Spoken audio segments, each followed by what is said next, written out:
अब आपको बयान करेंगे बुर्ज सुल्तान के बारे में। और इन लोगों के लिए मुश्तरी की ये ट्रांजिट इंतहाई अहम है, क्योंकि मुश्तरी इनके जायचे के दूसरे घर में मुकीम होने जा रहा है, और ये घर जो है इनके मालो दौलत का, इनकी आमदन का, इनकी बचत का, इनकी खानदान का, इनकी खुराक का, इनकी गुफ्तगू की सलाहियत को बेहतर बनाने का, इनके जाती कदर को लोगों की नजर में मजबूत करने का है।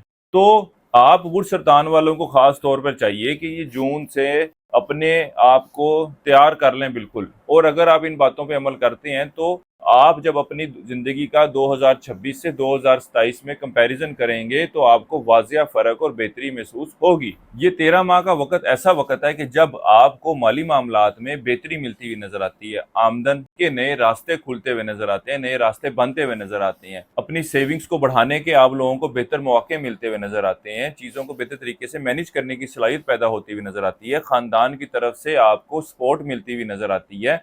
इसके अलावा ये वक्त ऐसा होगा कि जब आपको कारोबारी मामलात में बेहतरी मिलती हुई नजर आएगी, लोगों से अच्छे मुशावरत मिलती हुई नजर आती है, तालिब इल्म है तो तलीम में कामयाबी मिलती हुई नजर आती है, या वो अफराद जो सेल्समैन के तौर पे काम कर रहे थे, इनके लिए भी ये वक्त खासा बेहतर है। अगर मैं ये कहूँ कि ये वक्त ऐसा है कि जब अपनी सलाहियतों की कीमत पहचानने में आप लोग कामयाब होंगे। ये वक्त ऐसा है कि जब आपके खानदान के लोगों के साथ ताल्लुकात में बेहतरी आती हुई नजर आती है। वो अफराद जो जेवरात या कीमती अशिया का कारोबार करते हैं, काम करते हैं, इनके भी मामलात में बेहतरी आती हुई नजर आती है, और इस वक्त के दौरान आपके एसेट्स में भी इजाफा देखने में आएगा। मुश्तरी की यहाँ मौजूदगी आप लोगों को इज्जत देगी, रिज्क देगी, और आपके एतमाद में इजाफा लेकर आएगी। इसके अलावा इस वक्त के लिए एक वजीफा आप लोगों को बता दूं, या अल्लाह या रजा को, ये आपने करना है। और पुखराज पत्थर का इस्तेमाल लाजमी कीजिएगा। नेचुरल जेमस्टोन खरीदने के लिए हमारे अदारे से भी रब्ता कर सकते हैं। कॉन्टैक्ट डिटेल आपको हमारी बायो में से मिल जाएंगी।